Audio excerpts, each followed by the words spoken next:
세월이 물처럼 흘러가도 사람들의 입에서 입으로 전해지는 이야기가 있으니 그것은 바로 진정한 사랑과 인간의 참된 가치에 대한 이야기들이다. 조선 중후기 남해 바닷가 어느 작은 마을에서 일어난 일로 듣는 이로 하여금 마음 깊이 감동하게 하는 이야기가 하나 있다. 그 마을의 이름은 명주포라 하였는데 대나무가 우거진 언덕 아래 자리한 포구라는 뜻이었다. 푸른 바다가 끝없이 펼쳐진 이곳은 사계절 내내 파도 소리가 그치지 않았고 갯바위에는 굴과 홍합이 주렁주렁 달려 마을 사람들의 생계를 이어주었다. 해 뜰 때면 고기잡이 배들이 줄지어 바다로 나아갔고 해질 무렵이면 싱싱한 어물을 가득 싣고 돌아와 포구를 활기차게 만들었다. 이 명주포에는 온갖 사람들이 살았다. 대대로 고기잡이를 업으로 삼는 어부들, 바닷가에서 김과 미역을 따는 해녀들, 그리고 인근 고을에서 물건을 사고 파는 상인들까지 저마다 다른 사연을 품고 살아가는 이들 사이에서 때로는 기쁜 일이, 때로는 슬픈 일이 일어나곤 하였다. 그런데 이 마을에 전해 내려오는 이야기 중에서도 특별히 사람들의 마음을 울리는 것이 하나 있으니 바로 한연이라는 여인과 정우라는 남자의 이야기이다. 이 이야기는 마을의 할머니들이 겨울밤 화돛가에 둘러앉아 손녀들에게 들려주는 이야기이기도 하고 젊은 아낙들이 빨래터에서 수군거리며 나누는 이야기이기도 하였다. 누군가는 이것을 사랑 이야기라 하고 누군가는 인생의 교훈을 담은 이야기라 하였다. 하지만 이 이야기를 끝까지 들은 사람이라면 누구나 한 가지는 깨닫게 되니 그것은 사람의 참된 가치가 어디에 있는가 하는 것이었다. 바닷바람이 솔솔 불어오는 어느 저녁 파도 소리를 들으며 이 오래된 이야기를 한 번 더 들려주고자 한다. 그 이야기는 이렇게 시작된다. 조선 중후기 경상도 남해 바닷가에 명주포라 불리는 작은 갯마을이 있었다. 갯내음 짙은 이 마을에는 온갖 인간사의 애환이 파도처럼 밀려들고 또 물러가곤 하였는데 그 중에서도 한연이라는 여인의 이야기는 마을 사람들의 입에 오르내리기를 그치지 않았다. 명주포는 남해의 작은 어촌이었지만 인근에 큰 포구가 있어 상당히 번성하는 곳이었다. 갯바위에는 늘 굴과 홍합이 주렁주렁 달려 있었고 물때에 맞춰 나가는 어부들의 배는 저녁이면 싱싱한 고기를 가득 싣고 돌아오곤 했다. 마을 한가운데로는 맑은 개울이 흘렀고 그 개울가에는 버드나무가 늘어져 운치를 더했다. 연희는 본래 이 마을에서 몇 리 떨어진 남의 대지주 집안인 도씨 문중의 며느리였다. 도씨 집안은 수백 년을 이어온 명문가로 넓은 논밭과 산림을 소유하고 있었으며 집안에는 항상 머슴과 하인들이 북적였다. 연희는 한씨 집안의 딸로 태어나 어려서부터 글을 배우고 예법을 익혔으며 18배 도진섭과 혼담이 오가기 시작하여 20살에 혼례를 올렸다. 혼례 당시만 해도 모든 것이 완벽해 보였다. 신랑 도진섭은 준수한 외모에 학식도 깊었고 연희 또한 단정하고 현숙한 며느리감으로 시댁의 만족을 샀다. 혼례식은 사흘 동안 계속되었고 마을 사람들이 모두 모여 축하했다. 연희는 그때 자신이 행복한 삶을 살게 될 것이라 믿어 의심치 않았다. 하지만 3년이 지나도록 아이 소식이 없자 상황이 달라지기 시작했다. 첫 해에는 곧 생길 것이다라며 기다렸고 둘째 해에는 하늘의 때가 있는 것이다라며 위로했지만 셋째 해가 되자 시댁의 분위기가 싸늘해졌다. 시어머니 박 씨의 눈총은 날로 매서워졌다. 아침 문안을 드릴 때마다 박 씨는 연희의 배를 유심히 바라보았고 다른 며느리들과 연희를 비교하며 한숨을 내쉬곤 했다. 특히 둘째 며느리가 아들을 낳은 후로는 그 차별이 더욱 노골적이 되었다. 3년이나 지났는데 아직도 아이 소식이 없으니 이 어찌 된 일이냐? 시어머니의 차가운 목소리가 안채를 채울 때마다 연희는 바늘방석에 앉은 듯 불편했다. 하인들의 시선도 예전 같지 않았고 동네 부인들 모임에서도 은근히 따돌림을 당하기 일쑤였다. 큰마님은 왜 아직도? 혹시 몸에 무슨 문제가 있는 건 아닐까? 저러다가 소방 맞는 것 아닌가? 하인들의 수군거림이 연희의 귀에 들려올 때마다 그녀는 마음이 무너져 내리는 것 같았다. 연희는 그럴 때마다 뒷마당에 혼자 앉아 눈물을 흘렸다. 달빛이 차가웠던 어느 밤, 연희는 하늘을 보며 간절히 빌었다. 하늘이시여, 제게 아이를 허락해 주십시오. 그렇지 않으면 저는 어찌 살아가겠습니까?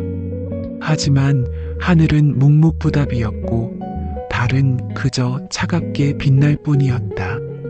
남편 진섭의 태도도 점점 변했다. 신혼 초에는 다정했던 그가 요즘은 집에 들어오는 시간이 늦어졌고 술 냄새를 풍기며 돌아오는 일이 잦아졌다. 연희와 마주 앉아 이야기하는 시간도 줄어들었고 혹시나 하는 마음에 연희가 물어보면 피곤하다며 대답을 피하곤 했다. 당신 요즘 어디서 그리 늦게까지 남자 일에 참견하지 마시오. 진섭의 목소리에는 예전의 다정함이 사라져 있었다. 연희는 그런 남편을 바라보며 가슴이 답답했지만 감히 더 묻지 못했다. 어느 가을날 연희는 우연히 남편이 다른 여인과 함께 있는 모습을 보게 되었다. 시장에서 겨울 준비를 위한 물건을 사던 중이었는데 저 멀리서 진섭이 젊은 여인과 다정하게 걸어오는 것이 눈에 들어왔다. 그 여인은 금선이라는 이름의 마을에서 소문난 미인이었다. 연희는 황급히 몸을 숨겼지만 두 사람의 다정한 모습은 이미 그녀의 마음에 깊이 새겨져 있었다. 그날 밤 연희는 남편을 기다렸다. 밤이 깊어가도록 진섭은 돌아오지 않았다. 연희는 촛불을 켜놓고 밤새 잠들지 못한 채 기다렸다. 바람이 처마를 울리고 귀뚜라미가 구슬프게 울어댔다. 새벽녘에야 돌아온 진섭은 연희의 눈빛을 보고 무언가 눈치챈 듯했다. 아무것도 묻지 마시오. 진섭의 목소리는 차갑기 그지없었다. 연희는 그 순간 자신의 운명이 이미 정해진 것임을 직감했다. 남편의 마음이 이미 다른 곳으로 떠났다는 것을 알 수 있었다. 며칠 후 시어머니가 연희를 불렀다. 안채 대청마루에 앉은 박 씨의 얼굴은 석상처럼 굳어 있었다. 아이를 낳지 못하는 며느리가 무슨 쓸모가 있겠소? 이제 그만 결단을 내려야겠다. 시어머니의 말은 마치 칼날처럼 날카로웠다. 연희는 그 말을 듣고 무릎이 꺾어지는 듯 하였으나 고개만 깊이 숙인 채 아무 말도 하지 못하였다. 이미 진섭에게는 새로운 인연이 있다는 것을 알고 있었기 때문이었다. 어머님, 좀 더 기다려 주십시오. 3년을 기다렸는데 더 기다리라는 말이냐? 가문의 대를 이어야 하는데 언제까지 이러고 있을 셈이냐? 박 씨의 목소리는 단호했다. 연희는 그 순간 자신이 이 집에서 더 이상 환영받지 못한다는 것을 깨달았다. 그리고 며칠 후 도진섭은 연희에게 이혼서를 내밀었다. 그날은 가을비가 내리는 을씨년스러운 날이었다. 미안하오, 연희. 하지만 가문을 위해서는 어쩔 수 없소. 도진섭의 눈빛에는 미안함과 함께 어쩔 수 없음이 섞여 있었다. 하지만 그 미안함조차 진심인지 의심스러웠다. 연희는 그 눈빛을 오래 바라보다가 조용히 고개를 끄덕였다. 알겠습니다. 그것이 자신이 할 수 있는 마지막 체면이었다. 연희는 그날로 짐을 꾸렸다. 가져갈 수 있는 것은 몇 벌의 옷과 어머니가 주신 놀이개, 그리고 얼마 안 되는 돈뿐이었다. 소박을 맞은 연희가 친정으로 돌아갔을 때 친정 부모의 반응은 시댁보다 더욱 차가웠다. 이미 시집간 딸이 무슨 낯으로 돌아왔느냐? 우리 집에는 내가 있을 자리가 없다. 아버지 한봉수의 목소리는 얼음처럼 차가웠고 어머니는 고개조차 돌리지 않았다. 연희는 친정 마당에 서서 부모를 바라보았지만 그들의 마음을 돌릴 수는 없었다. 아버지, 며칠만. 안 된다. 이미 시집간 딸이 친정에 눌러 앉으면 우리 집안 체면이 뭐가 되겠느냐. 친정에서마저 외면당한 연희는 그날 밤 홀로 짐을 꾸려 집을 나섰다. 갈 곳이 없던 그녀가 마지막으로 향한 곳은 명주포 끝자락의 허름한 초가집이었다. 명주포 끝자락의 초가집은 연희의 외할머니가 살던 곳으로 몇 년 전 돌아가신 후 비어있던 집이었다. 외할머니 김씨는 연희가 어렸을 때 자주 데려다 기르며 많은 사랑을 주었던 분이었다. 그 집은 바다가 바로 보이는 언덕 위에 자리 잡고 있어 파도 소리가 밤낮으로 들려왔다. 하지만 오랫동안 사람이 살지 않아 집은 곳곳이 허물어져 있었다. 지붕에는 기와가 깨지고 빠져 있어 빗물이 새어들었고 벽에는 곰팡이가 피어 있었다. 마당에는 잡초가 무성하게 자라 있었고 대문은 경첩이 녹슬어 삐걱거렸다. 연희는 그 집에서 혼자 겨울을 준비해야 했다. 양반과 마님으로 살면서 손에 굳은 살이 박인 적 없던 그녀였지만 이제는 스스로 모든 것을 해결해야 했다. 빗물이 새는 지붕을 기워야 했고 장작을 패야 했으며 끼니를 직접 해결해야 했다.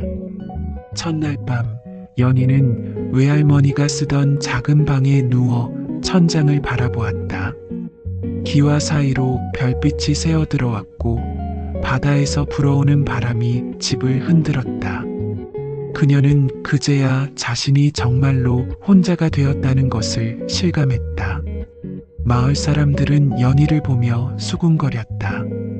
우물가에서, 빨래터에서, 시장에서 연희의 이야기가 오르내렸다. 저 양반댁 마님이 저렇게 되다니. 아이를 못 낳아서 쫓겨났다지. 그래도 양반 마님인데 저렇게 혼자 살면 어떻게 하나. 친정에서도 받아주지 않았나 보네. 참 기구한 운명이야.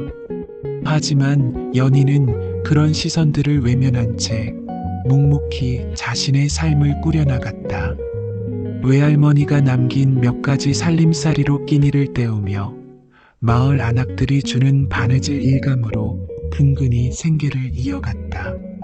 처음에는 바늘에 손을 찔리기 일쑤였고 실밥이 고르지 못해 다시 뜯어내야 하는 일이 많았다.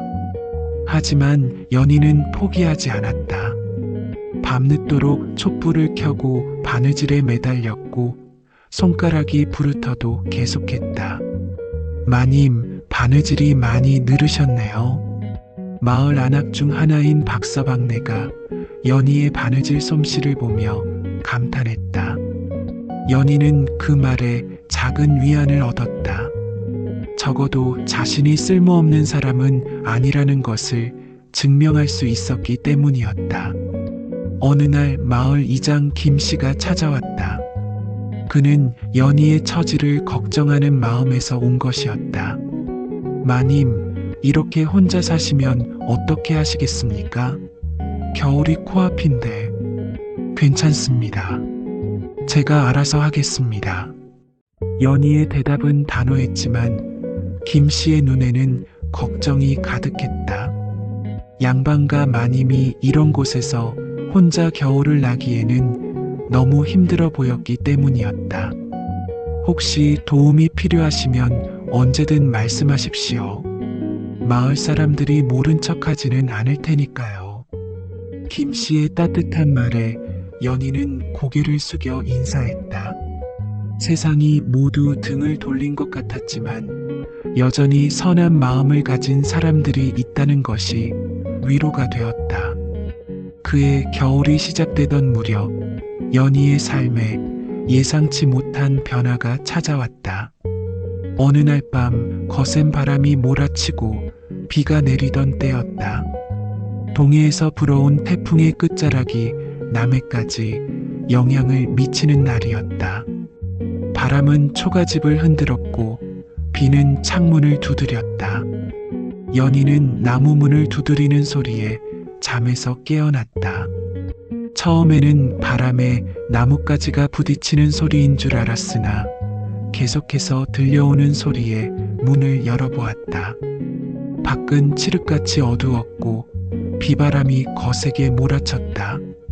문 앞에는 한 남자가 쓰러져 있었다.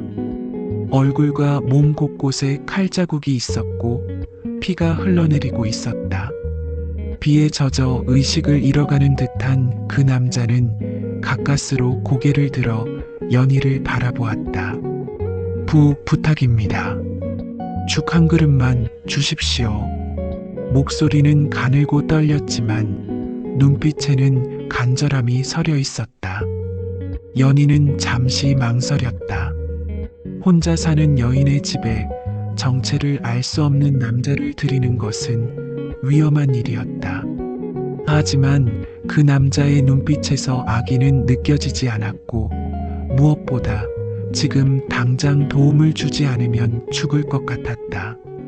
밖에서는 천둥이 울리고 번개가 번쩍였다. 비는 더욱 거세게 내렸고 바람은 초가집을 흔들었다. 연희는 더 이상 망설일 수 없었다. 들어오십시오. 연희는 남자를 안으로 들여보냈다. 남자는 몸을 가누지 못할 정도로 약해져 있었다. 연희는 급히 따뜻한 물을 데워 그의 상처를 씻어주었다. 칼자국들은 깊고 오래된 것들이었는데 최근에 생긴 것이 아님을 알 수 있었다. 어떤 것은 거의 나았지만 어떤 것은 아직 아물지 않은 상태였다. 연희는 외할머니가 쓰던 약초들을 찾아 상처에 발라주었다. 남자는 아픔을 참으며 가만히 있었다. 그의 손을 보니 거칠고 굵었는데 오랫동안 힘든 일을 해온 사람의 손이었다. 따뜻한 죽을 끓여 한 숟가락씩 떠먹여주자 남자의 안색이 조금씩 돌아왔다. 그는 그 과정에서 한 번도 신음소리를 내지 않았다. 다만 연희가 건네는 죽 한 숟가락, 한 숟가락을 소중히 받아먹을 뿐이었다. 고맙습니다. 정우라고 합니다. 남자가 자신의 이름을 말했을 때 연희는 고개만 끄덕였다. 많은 말은 하지 않았지만 그의 말투에서 무언가 평범하지 않은 것이 느껴졌다. 양반은 아니어도 어느 정도 교육을 받은 사람처럼 보였다. 한연이라고 합니다. 연희도 자신의 이름을 알렸다. 정우는 고개를 깊이 숙여 인사했다. 은혜를 잊지 않겠습니다. 그날 밤 연희는 정우를 사랑방에 재워주었다. 자신은 안방에서 잠을 청했지만 집안에 낯선 남자가 있다는 사실에 쉽게 잠들 수 없었다. 하지만 이상하게도 무서움보다는 안도감이 들었다. 오랫동안 혼자였던 집에 다른 사람의 기척이 있다는 것이 외롭지 않았다. 이튿날 아침 비는 그쳤지만 하늘은 여전히 잔뜩 흐려 있었다. 바다는 어제의 폭풍을 증명하듯 거친 파도를 일으키고 있었다. 정우는 연희가 깨어나기 전에 이미 일어나 마당을 정리하고 있었다. 연희가 나와 보니 정우는 이미 상당한 일을 해놓고 있었다. 어젯밤 비바람에 떨어진 나뭇가지들을 치우고 물이 고인 곳들을 정리하고 심지어 떨어진 기와까지 주워 모아놓았다. 상처투성이인 몸임에도 불구하고 부지런히 움직이는 모습이 기특해 보였다. 벌써 일어나셨군요. 몸은 좀 어떠십니까? 덕분에 많이 나았습니다. 마님의 은혜로 목숨을 건졌습니다. 정우의 목소리에는 진심 어린 감사가 담겨 있었다. 연희는 그의 성실한 모습을 보며 첫인상이 나쁘지 않다고 생각했다. 마님, 품삯은 필요 없습니다. 집안일을 거들어 드리겠습니다. 정우의 제안에 연희는 고개를 저었다. 그럴 필요 없습니다. 몸이 나으시면 가십시오. 연희로서는 당연한 반응이었다. 혼자 사는 여인이 남자와 함께 지낸다는 것은 세상의 시선을 받을 일이었고, 무엇보다 정체를 모르는 사람을 계속 두는 것은 위험한 일이었다. 하지만 정우는 물러서지 않았다. 제게는 갈 곳이 없습니다. 겨울 동안만이라도 머물게 해주십시오. 갈 곳이 없다니 고향은 어디십니까? 이미 의미가 없는 곳입니다. 정우의 대답에는 깊은 슬픔이 배어 있었다. 연희는 그의 눈빛에서 자신과 비슷한 무언가를 느꼈다. 모든 것을 잃고 홀로 서게 된 사람의 외로움을 말이다. 가족은 안 계십니까? 모두 잃었습니다. 무슨 일이? 말씀드리기 어려운 일입니다. 하지만 저는 나쁜 사람이 아닙니다. 정우의 말에는 절박함이 있었다. 연희는 그를 바라보며 고민에 빠졌다. 사실 혼자 겨울을 나기에는 너무 버거운 것들이 많았다. 장작도 패야 하고 지붕도 고쳐야 하고 무엇보다 밤에 혼자 있는 것이 너무 무서웠다. 겨울 동안만입니다. 봄이 오면 떠나셔야 합니다.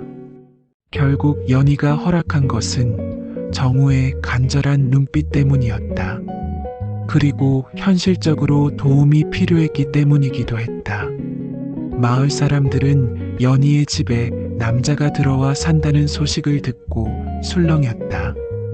양반 마님이 남자를 들여서 산다네. 아무리 혼자라지만 그건 좀 그렇지 않나? 떠돌이 거지라던데 위험하지 않을까? 저러다가 무슨 일 생기는 것 아닌가? 요즘 세상에 믿을 사람이 어디 있다고.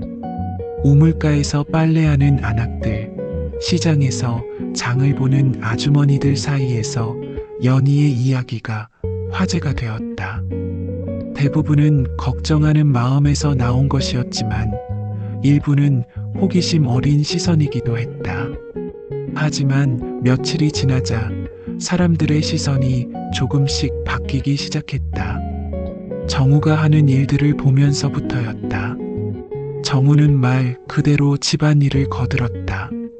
아침 일찍 일어나 장작을 패고 지붕에 새는 곳을 막았다. 바닷가에서 굴껍질을 주워다가 연료로 만들기도 했다. 무엇보다 그는 연희에게 함부로 말을 걸거나 불편을 끼치지 않았다. 저 남자 생각보다 괜찮은 것 같은데. 마님 혼자서는 겨울나기 힘들었을 텐데 다행이지. 일도 부지런히 하고 예의도 바르고 마님한테 함부로 하지도 않는 것 같고. 마을 사람들의 평가가 바뀌자 연희는 조금 안심이 되었다. 하지만 여전히 경계심을 늦추지는 않았다. 정우와는 필요한 말만 주고받았고 같은 공간에 있어도 거리를 두려고 노력했다. 정우도 연희의 마음을 이해하는 듯 했다. 그는 항상 정중했고 연희가 불편해하지 않도록 조심했다. 아침에는 연희가 일어나기 전에 마당 일을 끝내고 저녁에는 연희가 잠자리에 들 때까지 사랑방에서 나오지 않았다. 마님, 이것은 어떻게 처리하면 될까요? 정우가 뭔가 물어볼 일이 있을 때도 문 밖에서 목소리만 높여 물었다. 연희는 그런 그의 배려가 고마웠다. 적어도 자신을 해치려는 마음은 없다는 것을 알 수 있었다. 어느 날 마을의 박서방네가 연희를 찾아왔다. 마님, 그 남자 괜찮습니까? 네. 요즘 마을에서 소문이 많아서요. 혹시 불편한 일은 없으신지. 박서방네의 걱정에 연희는 고개를 저었다. 괜찮습니다. 예의 바르고 성실한 분이십니다. 그래도 조심하세요. 사람 마음이란 게 언제 어떻게 변할지 모르니까. 박서방네의 충고는 일리가 있었다. 연희는 그 말을 마음에 새기며 여전히 조심스럽게 정우와 지냈다. 겨울이 깊어갈수록 정우의 존재는 연희에게 큰 도움이 되었다. 그는 바닷가에서 떠밀려온 나무들을 주워다가 장작으로 만들었고 겨울바람을 막기 위해 집 주변에 방풍벽을 만들었다. 무엇보다 혼자였다면 감당하기 어려웠을 많은 일들을 척척 해내었다. 정우의 손재주는 상당했다. 떨어진 기와를 고정하는 일부터 시작해서 삐걱거리던 문을 고치고 심지어 부엌에 아궁이까지 새로 쌓았다. 연희는 그런 정우를 보며 신기해했다. 어디서 이런 일들을 배우셨습니까? 어느 날 저녁 연희가 정우에게 물었다. 정우는 잠시 불을 바라보다가 대답했다. 여러 곳을 떠돌며 배웠습니다. 살기 위해서는 무엇이든 해야 했으니까요. 원래는 어떤 일을 하셨습니까? 정우는 한참을 망설이더니 조심스럽게 입을 열었다. 군인이었습니다. 수군에서 일했습니다. 수군이라면 이제는 의미가 없는 일입니다. 정우의 대답에는 깊은 아픔이 배어 있었다. 연희는 더 이상 묻지 않았다. 누구에게나 말하고 싶지 않은 과거가 있다는 것을 그녀도 알고 있었다. 수군 출신이라는 말에 연희는 조금 안심이 되었다. 적어도 나라를 위해 일했던 사람이라는 뜻이니까. 하지만 동시에 궁금하기도 했다. 왜 그가 이렇게 떠돌이 신세가 되었을까? 한편 정우도 연희의 과거에 대해 조금씩 알게 되었다. 마을 사람들의 수군거림을 통해서였다. 저 마님이 원래 도시 집안 며느리였다지. 아이를 못 낳아서 쫓겨났다는군. 그래도 양반 마님인데 참 기구한 운명이야. 친정에서도 받아주지 않았다니 정말 가엾어. 정우는 연희의 아픔을 알게 되면서 그녀에 대한 연민과 함께 존경심을 느꼈다. 모든 것을 잃고도 굴복하지 않고 살아가는 그녀의 모습에서 강인함을 보았기 때문이었다. 마님은 정말 대단한 분이십니다. 어느 날 정우가 조심스럽게 말했다. 무슨 말씀이십니까? 이런 어려운 상황에서도 굴복하지 않고 살아가시는 모습이 존경스럽습니다. 연희는 정우의 말에 당황했다. 자신은 그저 살아가는 것뿐인데 존경받을 만한 일을 했다고 생각하지 않았기 때문이다. 저는 그냥 살아가는 것뿐입니다. 그것이 쉬운 일이 아닙니다. 많은 사람들이 이런 상황에서 포기하고 맙니다. 정우의 말에 연희는 작은 위로를 받았다. 자신의 선택이 틀리지 않았다는 것을 누군가가 인정해 주는 것 같았다. 겨울이 깊어갈수록 두 사람은 서로에게 의지하게 되었다. 연희는 정우가 밤마다 바닷가에 나가 혼자 서 있는 것을 알고 있었고, 정우는 연희가 밤에 혼자 눈물을 흘리는 것을 알고 있었다. 하지만 둘 다 서로의 아픔에 대해 직접적으로 묻거나 말하지는 않았다.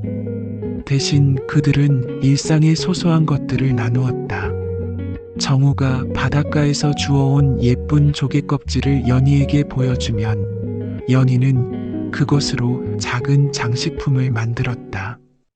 연희가 따뜻한 차를 우려주면 정우는 그것을 감사히 받아 마셨다. 마님. 어느 날 저녁 정우가 조심스럽게 연희를 불렀다. 네.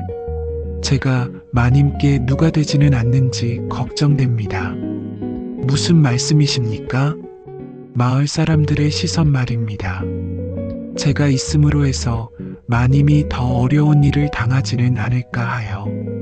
연희는 잠시 생각에 잠겼다. 처음에는 세상의 시선이 걱정되었지만 이제는 정우 없는 생활을 상상할 수 없게 되어 있었다. 괜찮습니다. 어차피 저는 이미 세상에서 버림받은 몸입니다. 연희의 말에 정우의 가슴이 아팠다. 그런 말씀 마십시오. 마님은 훌륭한 분입니다. 두 사람의 눈이 마주쳤다. 그 순간 둘 다 서로에 대한 감정이 단순한 동정이나 의존을 넘어서고 있음을 느꼈다. 하지만 아직 그것을 말로 표현할 용기는 없었다. 겨울의 어느 날 큰 눈이 내렸다. 하룻밤 사이에 세상이 온통 하얗게 변했고 바다조차 잔잔해 보였다. 연희는 창문 너머로 눈 내리는 모습을 바라보며 생각에 잠겼다. 마님, 눈이 많이 왔네요. 정우가 장작을 안고 들어오며 말했다. 네, 정말 많이 왔네요. 추우시겠습니다. 불을 더 떼겠습니다. 정우는 아궁이에 장작을 넣으며 불을 더 지폈다. 따뜻한 기운이 방 안에 가득했다. 고맙습니다. 연희의 말에 정우는 미소를 지었다. 그 미소에는 따뜻함이 있었고 연희는 그것을 보며 마음이 편안해지는 것을 느꼈다. 그날 밤 두 사람은 처음으로 오랫동안 이야기를 나누었다. 어린 시절 이야기, 꿈 이야기, 그리고 미래에 대한 이야기까지. 말하지 않아도 서로의 마음을 이해할 수 있었고 함께 있는 것만으로도 외롭지 않았다. 겨울이 지나고 봄이 되자 두 사람의 살림은 점점 어려워졌다. 연희가 가져온 얼마 안 되는 쌀도 바닥이 나고 마을에서 주는 바느질 일감도 줄어들었다. 정우가 떠날 시기가 가까워 오고 있었지만 둘 다 그 이야기를 꺼내지 못했다. 봄바람이 불어오면서 연희의 마음도 복잡해졌다. 정우와 함께 지낸 겨울이 행복했기 때문에 그가 떠나야 한다는 사실이 아쉬웠다. 하지만 약속은 약속이었고 무엇보다 생계가 막막했다. 어느 날 연희는 마지막 남은 쌀로 죽을 끓이며 한숨을 내쉬었다. 이제 어떻게 해야 할까요? 연희의 근심 어린 표정을 바라보며 정우는 며칠 전부터 생각해온 계획을 말했다. 마님, 제게 생각이 있습니다.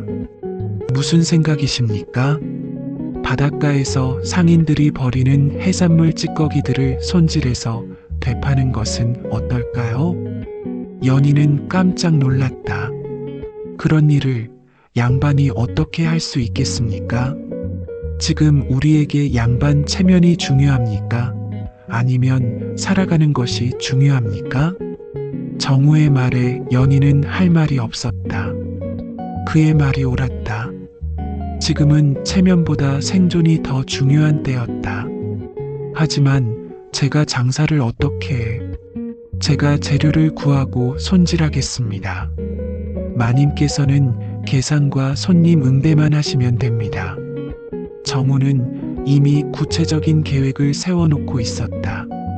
그는 바닷가를 다니며 상인들이 어떤 것들을 버리는지, 그것들을 어떻게 활용할 수 있는지 관찰해왔다.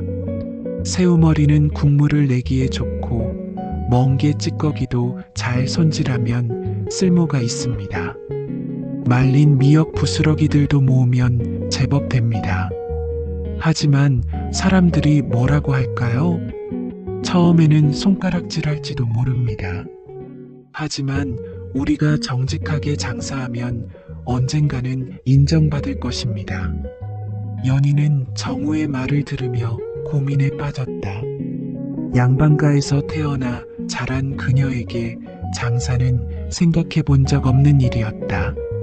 하지만 다른 선택이 없었다. 정말 괜찮을까요? 해보지 않으면 알 수 없습니다. 하지만 지금보다 나쁠 것은 없지 않습니까? 결국 연희는 정우의 제안을 받아들이기로 했다. 그리고 며칠 후 둘은 바닷가에 나가 버려진 해산물들을 수집하기 시작했다. 처음에는 어색했다. 연희는 평생 한 번도 이런 일을 해본 적이 없었고, 정우도 연희가 이런 일을 하는 것이 마음 아팠다. 하지만 둘 다 포기하지 않았다. 정우는 상인들이 버린 새우머리를 깨끗이 씻어 말렸고, 멍게 찌꺼기들을 손질해서 먹을 수 있는 부분만 골라냈다. 미역 부스러기들은 모아서 다시 말려 포장했다. 연희는 처음에는 어색했지만 점차 정우를 도와 일을 배워나갔다. 이렇게 하면 되는 건가요? 연희가 서툴게 미역을 정리하자 정우가 친절히 가르쳐 주었다. 네, 그렇습니다. 마님이 하시니까 더 깔끔하게 되는군요. 정우의 격려에 연희는 조금씩 자신감을 얻어갔다. 이런 일도 할 수 있다는 것이 신기했다.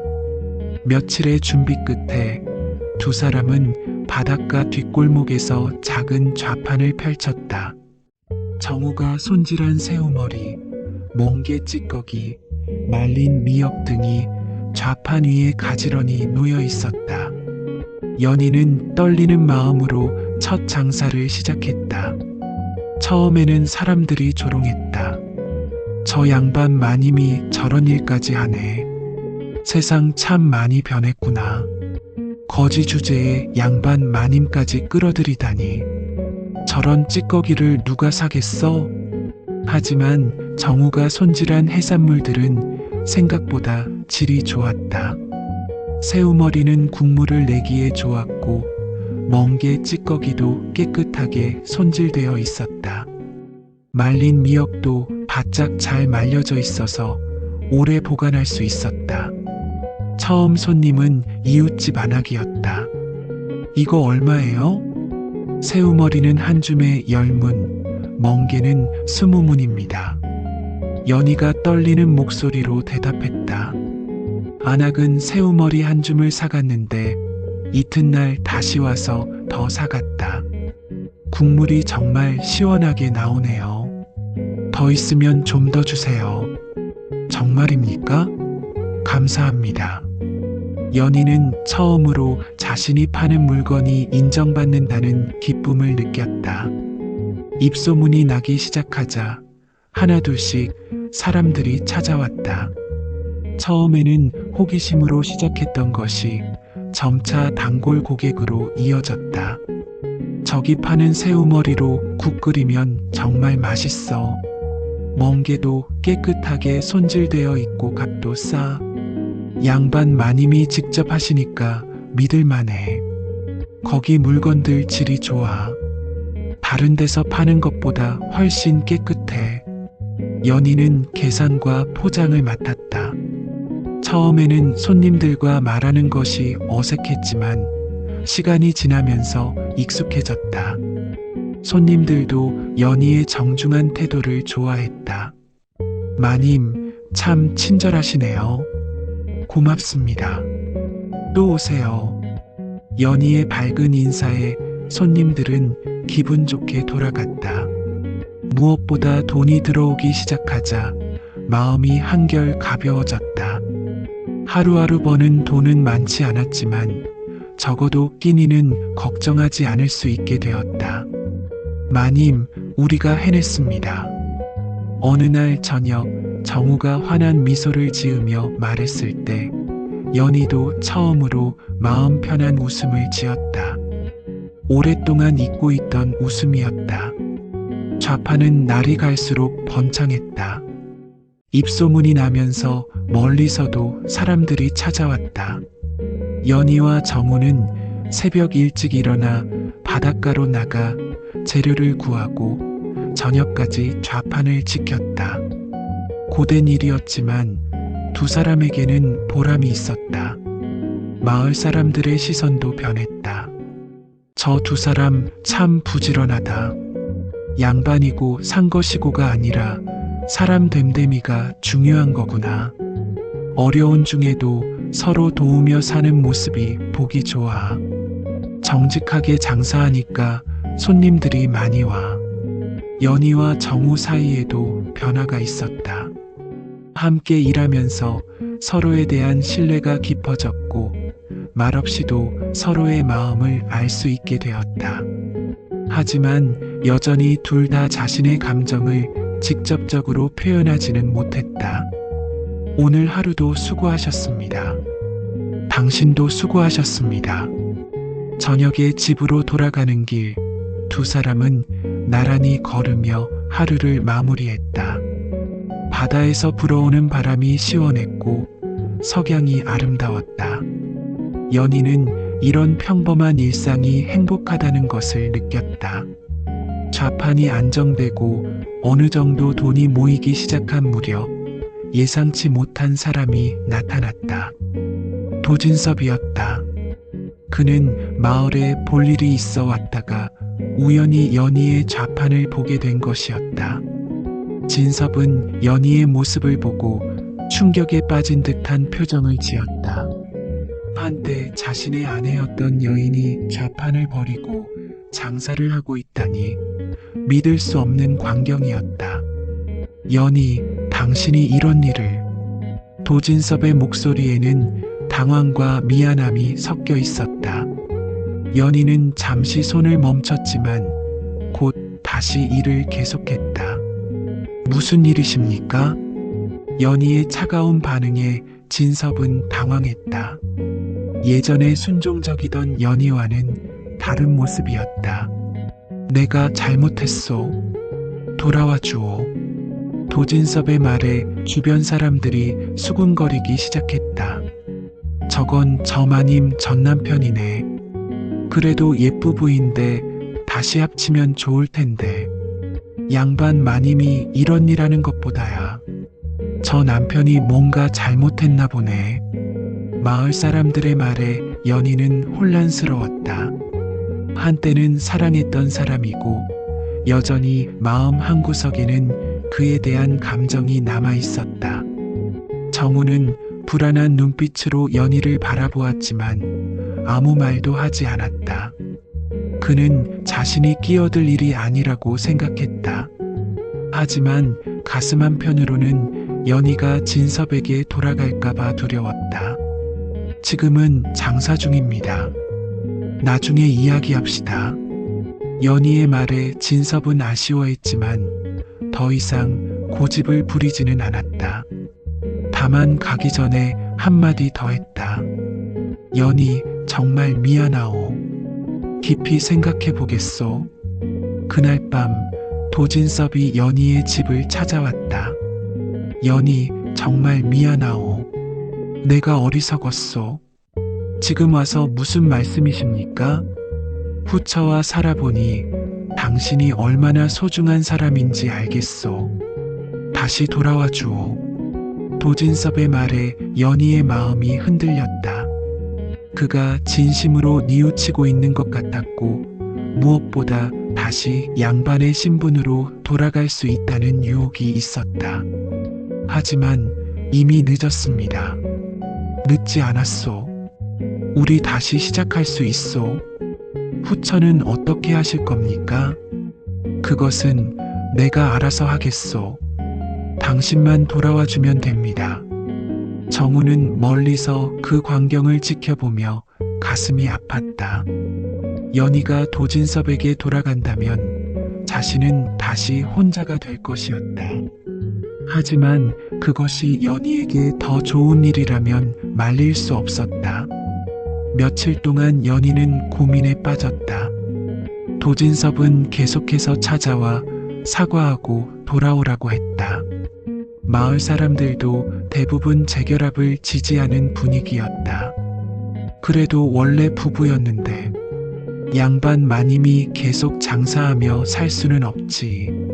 저 남자도 언제까지 있을 수 있겠어? 다시 합치는 게 서로에게 좋을 것 같은데. 사람들의 말을 들으며 연희는 더욱 혼란스러워했다. 정우와 함께한 시간이 행복했지만 현실적으로 생각해보면 도진섭에게 돌아가는 것이 더 안전한 선택일지도 모른다는 생각이 들었다. 하지만 연희에게는 여전히 의문이 있었다. 진섭이 정말 진심으로 자신을 원하는 것일까? 아니면 다른 이유가 있는 것일까? 정우는 연희의 혼란을 지켜보며 괴로워했다. 그는 연희가 도진섭에게 돌아가는 것이 두려웠지만 동시에 자신이 연희의 행복을 가로막을 권리가 있는지 의문이었다. 어느 날 저녁 정우는 연희에게 조심스럽게 말했다. 마님, 도진섭 나리가 정말 마님을 사랑해서 돌아오라고 하는 것일까요? 무슨 뜻입니까? 요즘 마님이 돈을 꽤 모았다는 소문이 돌고 있습니다. 혹시 그런 식으로 생각하지 마십시오. 연희는 정우의 말을 자르며 화를 냈다. 정우가 질투 때문에 그런 말을 한다고 생각했기 때문이었다. 저는 단지 마님이 다시 상처받는 것을 보고 싶지 않을 뿐입니다. 제 일은 제가 알아서 하겠습니다. 연희의 차가운 대답에 정우는 더 이상 말하지 못했다. 하지만 그의 불안은 날로 커져갔다. 정우는 도진섭의 진위를 알아보기로 결심했다. 그는 은밀히 도진섭의 행동을 관찰하기 시작했다. 며칠 후 정우는 우연히 도진섭과 금선의 대화를 엿듣게 되었다. 그들은 주막에서 술을 마시며 이야기하고 있었다. 연희가 돈을 꽤 모았을 거야. 장사가 잘 된다고 하던데. 그래서 다시 데려올 거야? 당연하지. 돈만 빼앗으면 되니까. 그 다음에는 당연히 다시 내쫓아야지. 이미 한 번 소방 맞은 여자를 계속 둘 수는 없잖아. 하지만 사람들이 뭐라고 할까? 아이를 낳지 못한다고 하면 돼. 이번에도 같은 핑계를 쓰면 그만이야. 금선의 웃음소리가 정우의 귀에 차갑게 들렸다. 정우는 자신의 의심이 옳았다는 것을 확인하고 급히 연희에게 이 사실을 알렸다. 마님, 조심하셔야 합니다. 도진섭은 마님의 돈을 노리고 있습니다. 하지만 연희는 정우의 말을 믿지 않았다. 당신이 질투하는 것 아닙니까? 제가 직접 들었습니다. 그들이 마님의 돈을 빼앗은 후 다시 버릴 계획을 세우고 있습니다. 그럴 리 없습니다. 진섭이가 그런 사람이 아닙니다. 연희는 정우의 말을 믿으려 하지 않았다. 도진섭에 대한 믿음과 정우에 대한 의심이 섞여 혼란스러웠다. 정우는 상처받은 눈빛으로 연희를 바라보았다. 마님께서 믿지 않으신다면 어쩔 수 없습니다. 하지만 조심하십시오. 그날 밤 두 사람 사이에는 어색한 침묵이 흘렀다. 연희는 정우의 말이 계속 머릿속을 맴돌았지만 그것을 인정하고 싶지 않았다. 정우는 혼자 바닷가에 나가 파도를 바라보며 고민에 잠겼다. 연희를 보호하고 싶었지만 그녀가 자신을 믿지 않는다면 할 수 있는 일이 없었다. 어떻게 하면 마님께 진실을 알려드릴 수 있을까? 정우는 밤늦도록 바다를 바라보며 방법을 생각했다. 그리고 마침내 한 가지 계획을 떠올렸다. 며칠이 지나도 연희의 마음은 정해지지 않았다.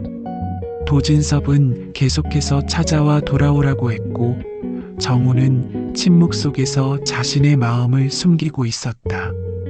어느 날 정우는 연희를 몰래 도진섭과 금선이 만나는 곳으로 데려갔다. 주막 뒤편 담장 아래였다. 왜 저를 여기로? 조용히 들어보십시오. 담장 너머에서 도진섭과 금선의 목소리가 들려왔다. 연희 그 여자가 생각보다 돈을 많이 모았더군. 얼마나? 상당히 많아. 이번 기회에 다 가져와야겠어. 그 다음에는 어떻게 할 거야? 당연히 다시 내쫓지. 한번 버린 여자를 계속 둘 수는 없잖아. 하지만 사람들이 뭐라고 할까? 아이를 낳지 못한다고 하면 돼. 이번에도 같은 핑계를 쓰면 그만이야. 그런데 그 여자가 순순히 따라올까? 미안하다고 하면서 달콤한 말로 꼬시면 되지. 한번 속은 여자는 또 속기 마련이야. 연희는 그 말을 듣고 충격에 빠졌다. 자신이 믿고 있던 도진섭의 진심이 거짓이었다는 것을 알게 된 순간이었다. 정우는 조용히 연희의 어깨에 손을 올렸다. 이제 믿으시겠습니까? 연희의 눈에서 눈물이 흘러내렸다. 분노와 실망, 그리고 자신의 어리석음에 대한 후회가 뒤섞인 눈물이었다. 제가 정말 바보였군요. 마님의 잘못이 아닙니다. 사람을 믿는 것이 잘못이 아닙니다. 정우의 위로에 연희는 더욱 울었다. 그동안 자신을 진심으로 걱정해준 사람은 정우였는데 오히려 그를 의심했던 자신이 부끄러웠다. 저는 정말 어떻게 해야 할까요? 마님께서 결정하셔야 합니다. 하지만 저는 마님이 어떤 선택을 하시든 지지하겠습니다. 정우의 말에 연희는 결심을 굳혔다. 더 이상 도진섭의 속임수에 넘어가지 않겠다고 다짐했다. 그날 밤 연희는 잠들지 못하고 많은 생각을 했다. 자신의 지난 삶을 돌아보며 앞으로 어떻게 살아갈 것인지 고민했다. 그리고 정우에 대한 자신의 마음도 정리했다. 이튿날 연희는 좌판을 정리하고 도진섭을 찾아갔다. 도진섭은 연희가 찾아온 것을 보고 기뻐했다. 연희 결심했소? 네, 결심했습니다. 연희의 대답에 도진섭이 안도의 미소를 지었을 때 연희가 다시 입을 열었다. 다시는 제 앞에 나타나지 마십시오. 뭐라고? 당신의 속셈을 다 알고 있습니다. 제 돈을 가져간 후 다시 버릴 생각이었지요? 도진섭의 얼굴이 하얗게 변했다. 그 옆에 있던 금선이 비웃으며 말했다. 거지랑 산다더니 꼴 좋네. 그래, 너 같은 여자에게는 그 정도가 어울려. 연희는 금선의 말에 흔들리지 않고 단단한 미소를 지었다. 그렇습니다. 저에게는 그 정도가 어울리나 봅니다. 하지만 최소한 저는 거짓말하지 않습니다. 도진섭이 변명하려 했지만 연희는 듣지 않고 돌아섰다. 연희, 잠깐. 이제 끝났습니다. 다시는 저를 찾지 마십시오. 연희의 단호한 말에 도진섭은 더 이상 아무 말도 할 수 없었다. 그날 밤 정우는 연희에게 자신의 과거를 털어놓았다. 저는 본래 수군 장수 집안 출신입니다. 하지만 모든 것을 잃고 떠돌이가 되었지요. 왜 그런 일이? 잘못된 일에 연루되어 모든 것을 잃었습니다. 신분도 재산도 명예도. 정우의 눈에 눈물이 맺혔다. 하지만 마님을 만나고 나서 신분이 중요한 것이 아니라는 것을 깨달았습니다. 마님을 지키는 것이 더 중요했습니다. 연희는 정우의 손을 잡았다. 이제는 그대와 함께 바다를 보고 싶습니다. 두 사람의 눈에서 눈물이 흘러내렸다. 오랜 시간 참아왔던 감정이 터져나오는 순간이었다. 마님, 저도 그대를 사랑합니다. 두 사람은 서로를 바라보며 눈물을 흘렸다. 모든 것을 잃었다고 생각했던 두 사람이 서로를 만나 진정한 사랑을 찾게 된 순간이었다. 그 후 연희와 정우의 좌파는 연희상회라는 이름으로 갯마을의 대표적인 가게가 되었다. 두 사람은 정식으로 혼례를 올렸고 마을 사람들도 진심으로 축복해 주었다. 저 두 사람 참 잘 어울린다. 양반이고 상거시고가 중요한 게 아니구나. 마음씨 착한 사람끼리 만나니까 저렇게 잘 사네. 진짜 사랑이 뭔지 보여주는 것 같아. 어려운 일을 함께 겪으며 서로 의지하니까 더 끈끈해 보여. 연희와 정우는 그렇게 바다가 내려다 보이는 갯마을에서 새로운 삶을 시작했다. 두 사람이 함께 일하는 모습은 마을의 아름다운 풍경이 되었고 그들의 이야기는 오랫동안 사람들의 입에 오르내리며 전해져 내려갔다. 해가 뜨고 지는 것을 반복하며 계절이 바뀌어가는 동안 연희와 정우는 서로를 의지하며 살아갔다. 한때 모든 것을 잃었다고 생각했던 두 사람이 서로를 만나 진정한 행복을 찾게 된 것이다. 바다는 여전히 파도를 일으키며 갯내음을 풍겼고 갈매기들은 하늘을 자유롭게 날아다녔다. 그리고 그 바다를 바라보며 서 있는 두 사람의 모습에는 평온과 만족이 깃들어 있었다. 명주포 갯마을에 전해져 내려오는 이야기 중에서도 연희와 정우의 이야기는 특별히 아름다운 것으로 기억되었다. 진정한 사랑이 무엇인지, 그리고 인간의 가치가 신분이나 재산에 있지 않다는 것을 보여준 이야기였기 때문이다. 두 사람은 매일 아침 함께 바닷가로 나가 하루를 시작했고 저녁이면 바다를 바라보며 하루를 마무리했다. 그들의 사랑은 바다처럼 깊고 넓었으며 파도처럼 끊임없이 서로에게 밀려와 다시 밀려가기를 반복했다. 연희상에는 점점 번창했고 두 사람은 마을의 다른 어려운 사람들도 도와주었다. 그들의 선행은 더욱 많은 사람들의 존경을 받았고 명주포는 따뜻한 정이 넘치는 마을로 변해갔다. 그리고 사람들은 말했다.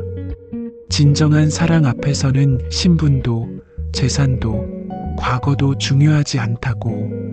서로를 진심으로 아끼고 믿으며 함께 살아가는 것이야말로 가장 큰 행복이라고.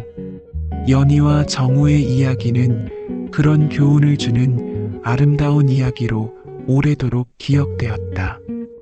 야담 도깨비를 찾아주신 여러분 감사합니다. 오늘도 재밌는 이야기로 여러분을 즐겁게 해드리겠습니다.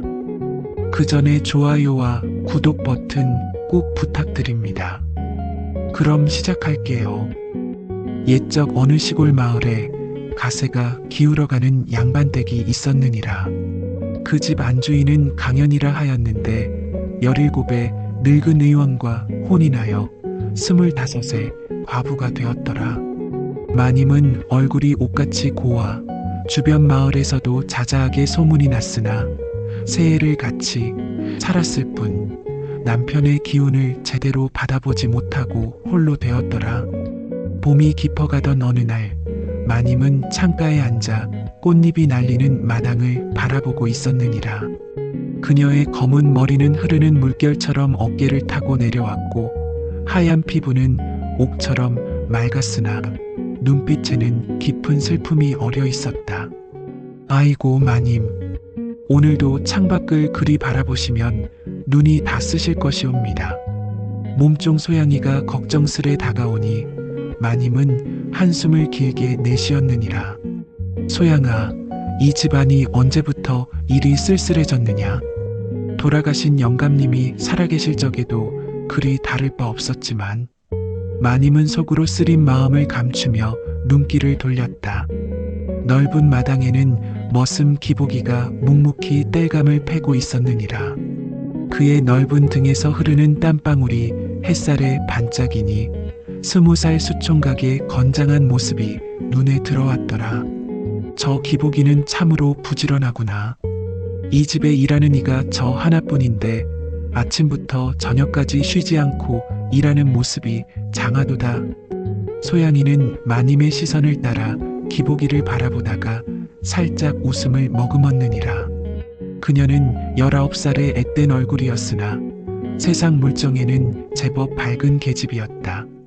마님, 기복이는 비록 그를 모르는 머슴이나 심성이 착하고 힘이 장사라 집안일을 혼자서도 거뜬히 해내고 있사옵니다. 그런데 혹시 마님께서는 기복이가 눈에 차시나이까? 마님은 화들짝 놀라 소양이의 어깨를 툭 쳤다. 이 계집이 무슨 말을 하느냐? 내가 어찌 머슴을 눈에 담겠느냐? 체면이 있지 않으냐? 그러나 마님의 볼이 살짝 붉어지는 것을 소양이는 놓치지 않았더라. 소양이는 더욱 뜻 있는 표정으로 속삭였다. 마님, 세상에 몸이 있으면 마음도 있는 법이옵니다. 영감님과 살았던 새해 동안 마님께서 얼마나 외로우셨을지 이 소양이도 다 알고 있사옵니다. 마님은 서둘러 방으로 들어가며 속으로 자신을 다그쳤다. 이런 생각은 버려야 하느니라. 비록 돌아가신 영감님이 나를 여인으로 대해주지 않았다 해도 양반가의 과부로서 체면을 지켜야 하리라. 방문을 닫은 마님은 거울 앞에 앉아 자신의 얼굴을 바라보았다. 25의 젊은 나이에 이미 과부가 되어 평생을 살아야 한다는 생각에 눈물이 맺혔느니라. 그녀는 자신의 가슴을 내려다보며 한숨을 쉬었다. 이 몸은 꽃다운 나이인데 이미 시든 꽃처럼 살아야 하니. 마당에서는 기복이가 장작을 패며 땀을 흘리고 있었고 멀리서 바라보던 마님은 알 수 없는 감정에 가슴이 뛰는 것을 느꼈더라. 그것이 과부의 외로움인지 아니면 다른 무엇인지 스스로도 알지 못하였느니라.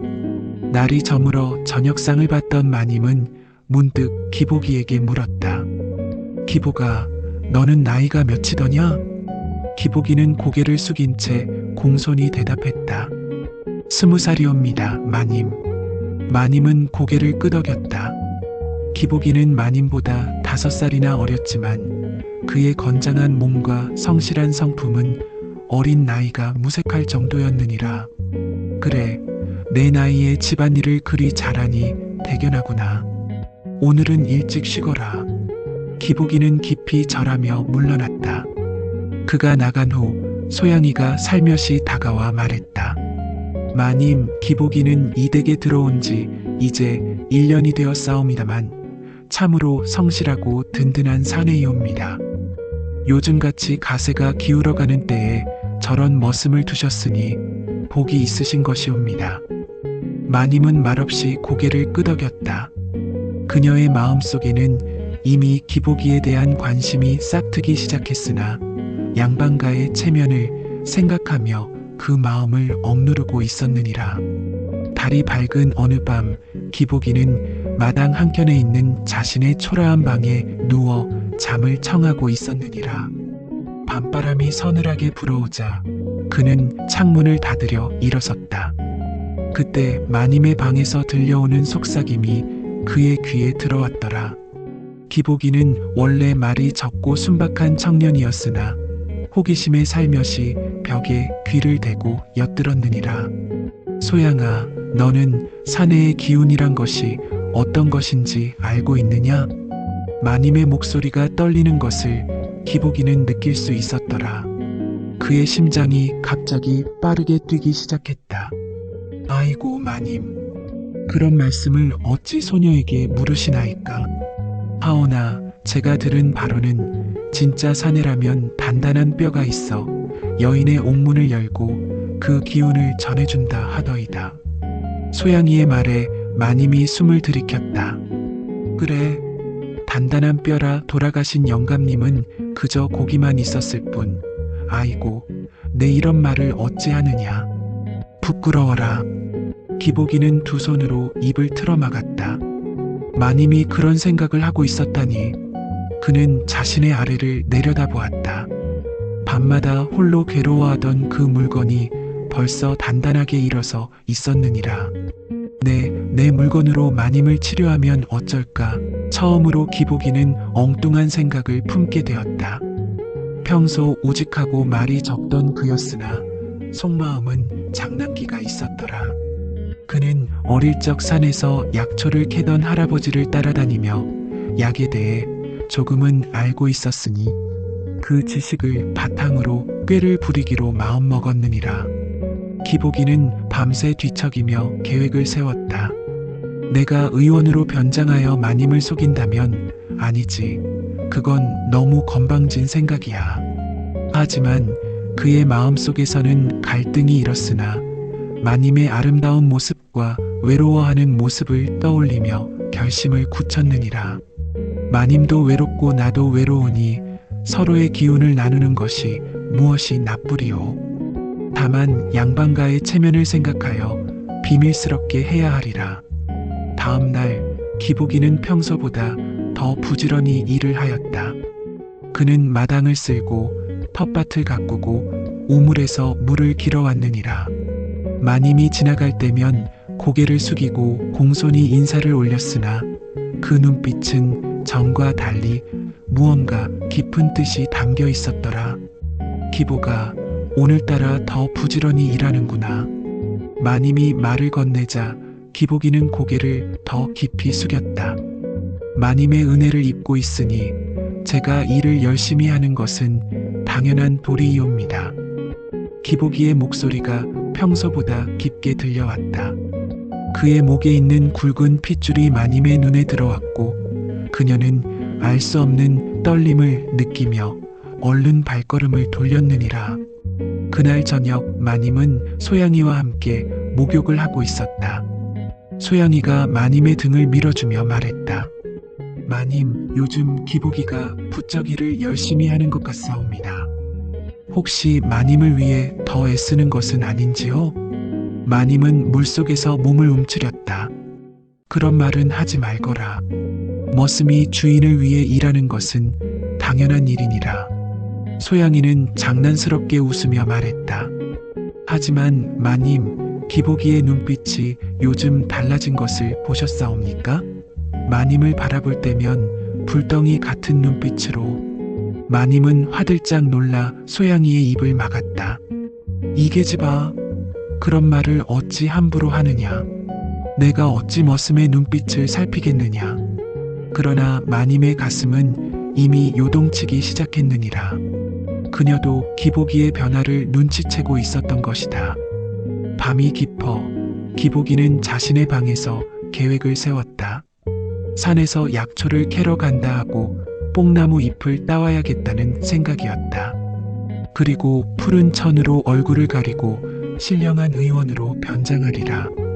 마님에게 옥문의 기운이 막혔으니 치료가 필요하다고 말하면 기복이는 그 생각만으로도 가슴이 두근거렸느니라. 하지만 마님은 현명하시니 내 꾀를 알아채실 테지.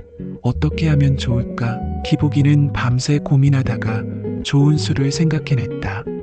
마님이 보는 앞에서 나무에서 떨어지는 척하고 쓰러지면 의원을 부를 것이다.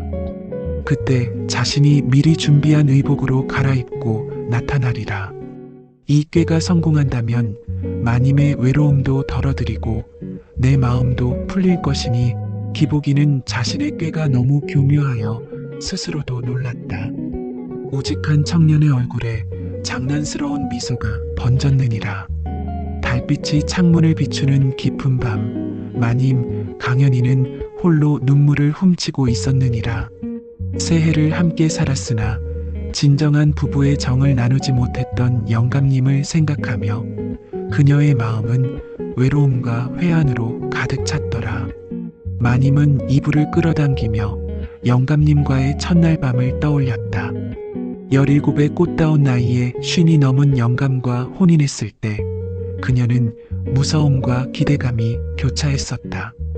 그러나 첫날 밤 영감은 그저 그녀의 옆에 누워 코를 골았을 뿐이었느니라. 나는 의원이라 여인의 몸을 잘 알고 있으니 너무 서두르지 말고 천천히 정을 나누자꾸나. 그렇게 말했던 영감은 그 이후로도 드문드문 그녀의 방을 찾았을 뿐 진정한 부부의 정을 나누지 못했더라.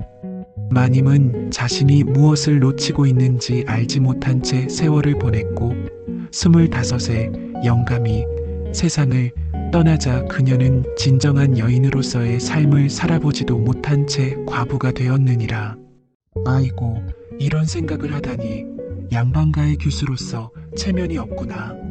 마님은 스스로를 다그치며 이불을 끌어당겼다.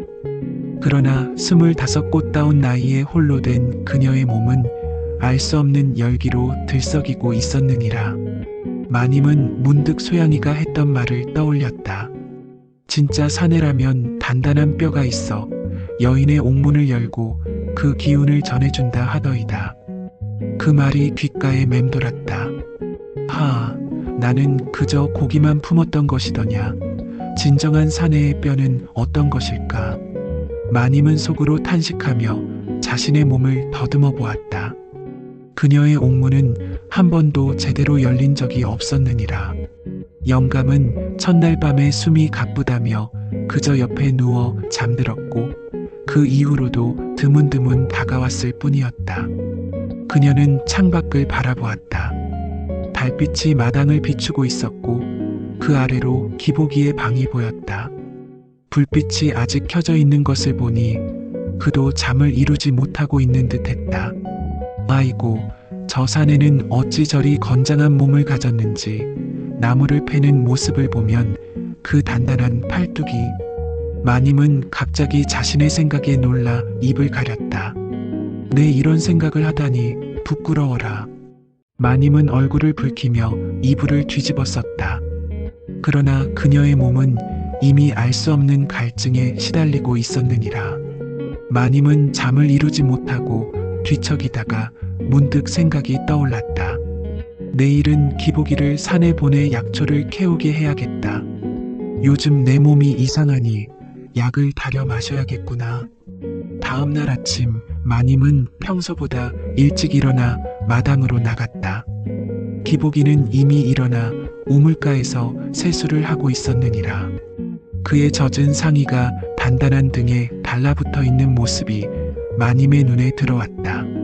물기로 번들거리는 그의 건장한 몸이 아침 햇살에 빛났다. 기복아. 마님이 부르자 기복이는 급히 고개를 숙이며 인사를 올렸다. 예, 마님. 분부 말씀하시옵소서.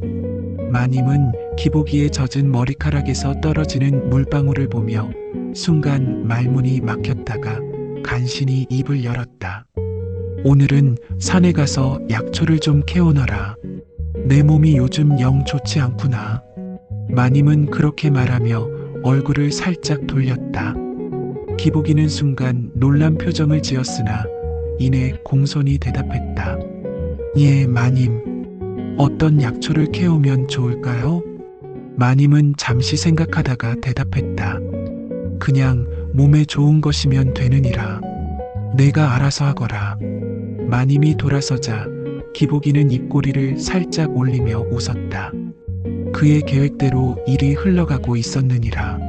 마님은 방으로 돌아와 거울 앞에 앉았다. 소양이가 들어와 머리를 빗겨주며 물었다. 마님, 무슨 생각을 그리 깊이 하고 계시나이까? 마님은 한숨을 내쉬었다. 소양아, 사람이 욕심이 많은 것이냐? 아니면 욕심이 적은 것이 나은 것이냐? 소양이는 잠시 생각하다가 대답했다. 마님, 사람은 욕심이 있어야 살아갈 수 있는 법이지요.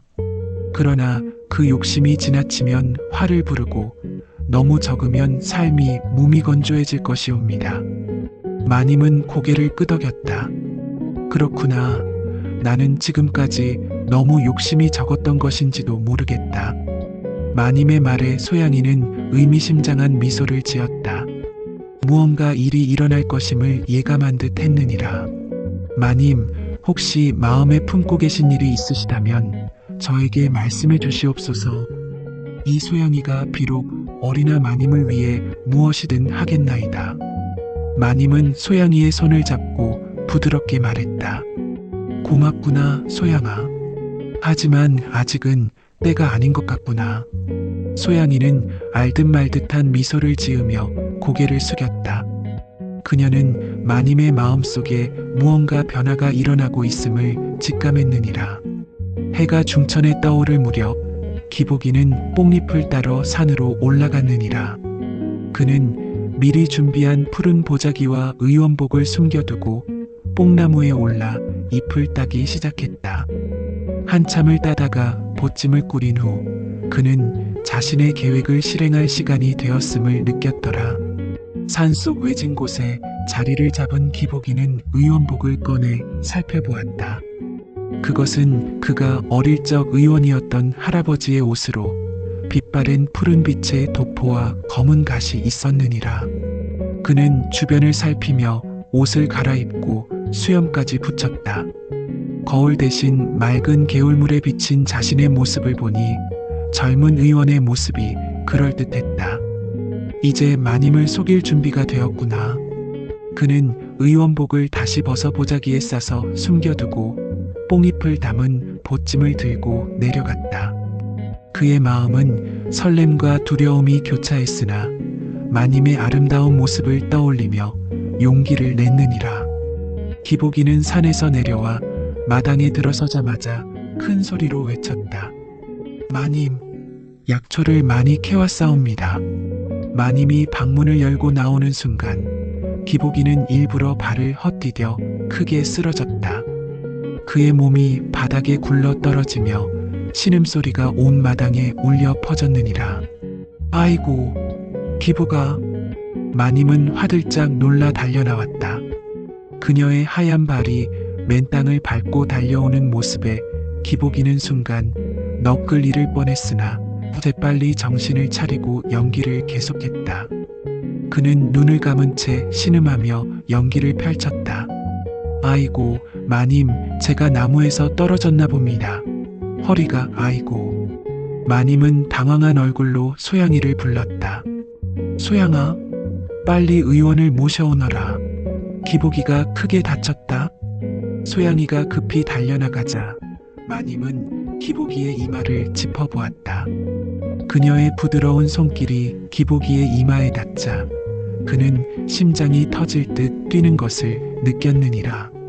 기복아, 정신이 있느냐? 어디가 아프느냐? 기복이는 신음하며 대답했다.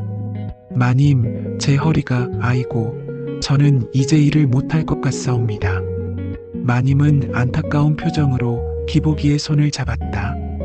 그녀의 손이 그의 굵은 손을 감싸주는 순간 기복이는 온몸에 전율이 흐르는 것을 느꼈느니라. 걱정 말거라. 곧 의원이 올 것이니. 기복이는 슬며시 눈을 떠 마님의 걱정스러운 얼굴을 바라보았다. 그녀의 눈에는 진심 어린 걱정이 담겨 있었고 그것을 보자 기복이는 잠시 죄책감을 느꼈다. 하지만 이내 그녀의 아름다운 모습에 다시 마음을 다잡았느니라. 마님, 제가 저기 산에서 신령한 의원을 만났사옵니다. 그분이 저를 도와주실 수 있을 것 같아옵니다. 마님은 놀란 표정으로 물었다. 산에 신령한 의원이라니? 어디에 계시더냐? 기복이는 힘겹게 손을 들어 산을 가리켰다. 저기 뽕나무 아래 푸른 보자기를 두른 분이 아이고. 마님은 잠시 고민하다가 결심한 듯 말했다. 소양아, 너는 여기서 기복이를 돌보고 있거라. 내가 직접 그 신령한 의원을 모셔오겠다. 소양이는 의아한 표정으로 마님을 바라보았으나 마님은 이미 산으로 향하고 있었느니라. 마님이 사라지자마자 기복이는 벌떡 일어났다. 소양아, 나 좀 도와다오. 소양이는 놀란 표정으로 기복이를 바라보았다. 아니, 기복아, 내가 아프다며? 기복이는 씩 웃으며 소양이에게 속삭였다. 내가 마님을 위해 꾀를 내는 것이니라. 내가 마님의 외로움을 잘 알지 않느냐? 내가 신령한 의원으로 변장하여 마님의 옥문 기운을 돌려드리려 하니 너는 모른 척해다오. 소양이는 처음에는 놀랐으나 이내 장난스러운 미소를 지었다. 아이고, 이 사람아. 그런 꾀를 내다니. 하지만 마님이 너무 외로워하시니 내가 도와주마. 그런데 들키면 어쩌려고? 기복이는 자신만만하게 대답했다. 걱정 말거라. 내가 할아버지께 배운 약초 지식으로 그럴듯하게 말하면 마님도 속으실 것이니라. 소양이는 고개를 절레절레 흔들며 웃었다. 내가 그리 꾀가 많은 줄 몰랐구나. 어서 가보아라. 마님이 기다리실라. 기복이는 재빨리 몸을 일으켜 뒷마당으로 달려갔다. 그는 미리 준비해둔 푸른 보자기와 의원복으로 갈아입고 수염까지 붙여 완전히 다른 사람처럼 변장했느니라. 그리고는 뽕나무 아래로 급히 달려가 마님을 기다렸다.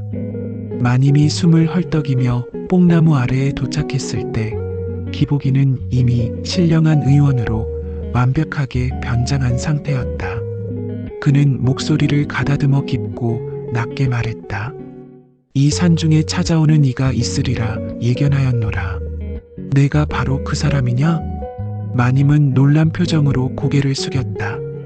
그녀는 이 젊은 의원이 어디서 본 듯한 느낌이 들었으나 수염에 가려진 얼굴을 자세히 볼 수 없었느니라. 예, 소녀는 저기 양반댁의 주인이옵니다. 저희 머슴이 크게 다쳐 도움을 청하러 왔나이다.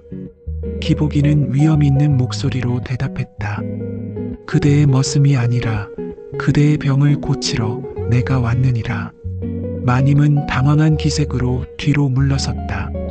그녀의 눈에는 의욕과 놀라움이 교차했느니라. 소녀가 무슨 병이 있다는 말씀이시옵니까? 저는 멀쩡하옵니다만. 기복이는 신령한 의원의 모습으로 긴 수염을 쓰다듬으며 고개를 저었다. 그의 눈빛은 깊고 신비로웠으며 목소리는 평소보다 한 옥타브 낮게 변조하여 위험이 느껴지게 했느니라. 아니다. 그대의 몸에서 기운이 거꾸로 흐르고 있음이 보이느니라. 특히 그대의 옥문에 기운이 막혀 있어 온몸이 답답할 것이로다. 마님은 얼굴이 붉어지며 고개를 숙였다. 그녀의 마음속에는 이 의원이 어찌 내 속마음을 알았을까 하는 의문이 들었으나 한편으로는 그의 말이 맞다는 생각도 들었느니라. 실제로 그녀는 최근 몸이 무겁고 가슴이 답답한 느낌이 들었던 것이다. 그렇다면 어떻게 치료해야 하옵니까? 기복이는 품에서 뽕잎을 꺼내 보이며 말했다. 그는 산에서 따온 싱싱한 뽕잎을 마님 앞에 펼쳐 보였다. 연두빛 잎사귀가 햇살에 반짝이는 모습이 신비롭게 보였느니라. 이 뽕잎을 보이느냐? 이것은 하늘의 기운을 받은 신령한 잎이니라. 그대의 옥문 위에 이 뽕잎을 얹고 그 위에 봉긋한 기운을 맞대면 막힌 기운이 뚫리리라. 마님은 그 말의 의미를 알아차리고 크게 놀랐다. 그녀의 눈이 동그랗게 커지며 입을 가렸다. 아니, 그게 무슨 그런 처방은 들어본 적이 없사옵니다. 그것은 체면에 어긋나는 일이옵니다. 기복이는 의연한 표정으로 대답했다. 그는 마님의 당혹스러운 반응을 예상했기에 더욱 진지한 표정으로 말을 이었느니라. 체면이 중요한가? 그대의 건강이 중요한가? 지금 그대의 기운이 막혀 있어 앞으로 큰 병이 날 것이니라. 뿐만 아니라 그대의 머슴도 그대의 기운이 막혀 있어 함께 아픈 것이니라. 마님은 깜짝 놀라 물었다. 그녀의 눈에는 걱정이 서려 있었다. 기복이가 다친 것이 나 때문이란 말씀이시옵니까? 기복이는 고개를 끄덕였다. 그는 마님의 걱정스러운 표정을 보고 더욱 자신감을 얻었느니라. 그렇다. 모든 것은 연결되어 있느니라.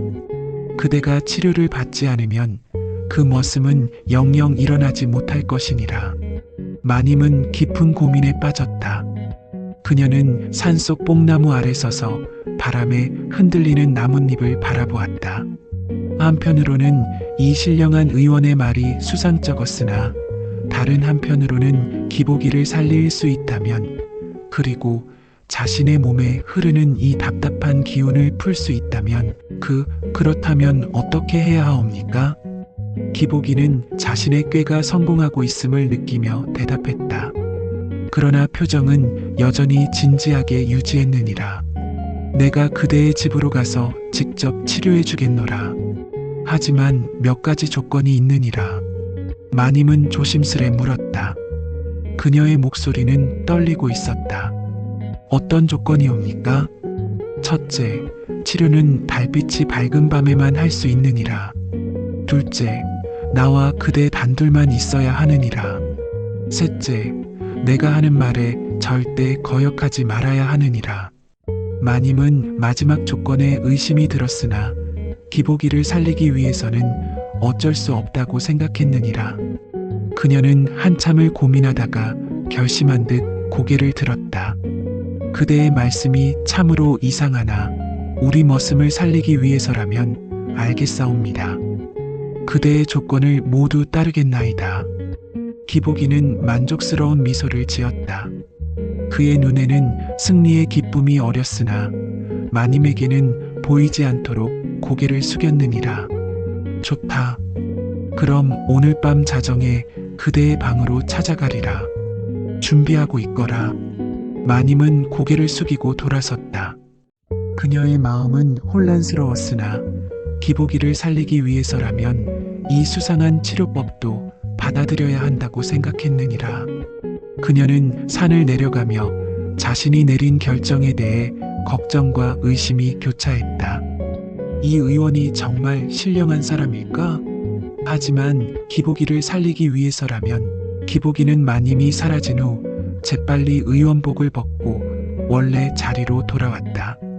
소양이가 그를 기다리고 있었다. 어떻게 되었느냐? 기복이는 씩 웃으며 대답했다. 마님이 내 꾀에 넘어가셨다. 오늘 밤이 기대되는구나. 소양이는 걱정스러운 표정으로 말했다. 너무 장난치지 말거라. 마님은 양반가의 규수시니 체면을 지켜드려야 할 것이다. 기복이는 진지한 표정으로 고개를 끄덕였다. 걱정 말거라. 나도 마님을 진심으로 생각하고 있느니라. 단지 그분의 외로움을 덜어드리고 싶을 뿐이니라. 소양이는 기복이의 진심 어린 말에 안심한 듯 미소를 지었다. 그렇다면 나도 도와주마. 마님이 오랫동안 외로워하셨으니 이번 기회에 진정한 기쁨을 느끼시길 바라노라. 두 사람은 서로 눈짓을 주고받으며 집으로 돌아왔다. 마님은 이미 방으로 들어가 있었고 기복이는 마당에 누워 죽은 척하고 있었느니라. 밤이 깊어 달이 중천에 떠오르자 마님은 홀로 방 안에서 초조하게 기다리고 있었느니라. 그녀는 창 밖을 내다보며 달빛이 비치는 마당을 바라보았다. 바람에 흔들리는 나뭇잎 소리와 멀리서 들려오는 올빼미 소리가 밤의 정막을 깨고 있었다. 마님은 기복이의 상태가 궁금하여 소양이를 불렀다. 소양아, 기복이는 어떠하더냐? 소양이는 고개를 숙이며 대답했다. 아직 깨어나지 못하였사옵니다, 마님. 하지만 숨은 정상적으로 쉬고 있사옵니다. 마님은 안도의 한숨을 내쉬었다. 그녀는 창가에 앉아 거울을 들여다보며 자신의 모습을 살폈다. 평소보다 더 고왔다. 그래, 오늘 밤 신령한 의원이 오시면 기복이도 나을 것이다. 소양이는 의미심장한 미소를 지었다. 그녀는 마님의 옆에 앉아 조심스레 물었다. 마님, 그 의원님을 정말 믿으시나이까? 마님은 잠시 고민하다가 대답했다. 믿지 않을 수 없구나. 기복이를 살리기 위해서라면. 소양이는 더 이상 묻지 않고 고개를 끄덕였다. 그녀는 마님의 머리를 정돈해주고 옥매무새를 가다듬어 주었느니라. 마님, 제가 향유를 조금 바르겠사옵니다. 그리하면 마님의 기분이 조금이나마 나아지실 것이옵니다. 소양이는 작은 병에서 향유를 꺼내 마님의 귀 뒤와 목덜미에 살짝 발랐다. 향긋한 꽃향기가 방 안에 퍼졌느니라. 그때 창문 너머로 어둠 속에서 그림자가 다가오는 것이 보였다. 마님은 가슴이 두근거리며 창문을 열었다. 푸른 보자기를 두른 신령한 의원이 서 있었느니라. 들어오시옵소서, 의원님. 기복이는 의원의 모습으로 변장한 채 방 안으로 들어왔다. 방 안은 촛불 하나만이 어둠을 밝히고 있었고 그 빛에 비친 마님의 얼굴은 긴장으로 가득 차 있었느니라. 향유의 향기가 그의 코끝을 자극했다. 자, 이제 치료를 시작하겠노라. 준비되었느냐? 마님은 떨리는 목소리로 대답했다. 예, 준비되었사옵니다. 이것이 기복이를 살릴 수 있다면. 기복이는 품에서 뽕잎을 꺼내 보였다. 달빛에 비친 뽕잎은 신비로운 빛을 내고 있었느니라. 이 뽕잎을 보이느냐? 이것을 그대의 옥문 위에 올려놓고 내 신령한 뼈로 그 기운을 열어주어야 하느니라. 마님은 얼굴이 붉어지며 물었다. 그녀의 목소리는 떨리고 있었다. 그것이 무슨 뜻인지. 기복이는 의미심장한 목소리로 대답했다. 내 바지를 내려야 하느니라. 그대는 내 신령한 뼈를 보게 될 것이다. 마님은 놀라 뒤로 물러섰다. 그녀의 눈에는 두려움과 당혹감이 교차했느니라. 아니, 그것은 체면에 어긋나는 일이옵니다. 기복이는 단호하게 말했다. 그는 마님의 눈을 똑바로 바라보며 진지한 표정을 유지했다. 이미 약속하지 않았느냐? 내 말에 거역하지 않겠다고. 이것은 치료일 뿐이니라. 그대의 기운을 바로잡고 그 머슴을 살리기 위함이니라. 마님은 깊은 고민에 빠졌다. 한편으로는 수치스러웠으나 다른 한편으로는 알 수 없는 호기심과 기대감이 그녀의 가슴을 채웠느니라. 그녀는 창가로 다가가 잠시 달을 바라보았다. 달빛이 그녀의 얼굴을 부드럽게 비추었다. 그렇다면 어떻게 해야 하옵니까? 기복이는 마님 앞에 앉으며 말했다. 그의 목소리는 부드럽고 낮았다. 그대가 직접 내 바지를 내려야 하느니라. 그래야 진정한 치료의 효과가 있을 것이니라. 마님은 떨리는 손으로 기복이의 바지끈에 손을 대었다. 그녀의 호흡은 점점 가빠졌고 심장은 마구 뛰었느니라. 천천히, 아주 천천히 그녀는 기복이의 바지를 내렸다. 그 순간 마님의 눈앞에 드러난 것은 장승처럼 솟아오른 기복이의 뼈였다. 마님은 그 크기와 단단함에 놀라 기절할 뻔했느니라. 그녀는 처음 보는 광경에 입을 다물지 못했다. 아이고, 이것이 무엇이옵니까? 기복이는 의연한 표정을 유지하며 말했다.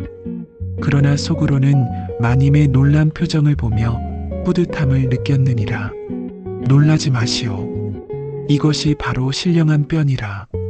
이것으로 그대의 옥문을 열어 기운을 바로잡아야 하느니라. 마님은 얼굴을 가리며 고개를 저었다. 그녀의 손은 떨리고 있었고 얼굴은 붉게 물들어 있었느니라. 아니, 이것은 못할 일이옵니다. 내가 양반가의 규수로서. 기복이는 갑자기 신음하며 바닥에 쓰러졌다. 그는 연기에 몰입하여 온몸을 떨었다. 아이고, 내 기운이 다해가느니라. 그대가 치료를 거부하니 나도 힘이 빠지는구나.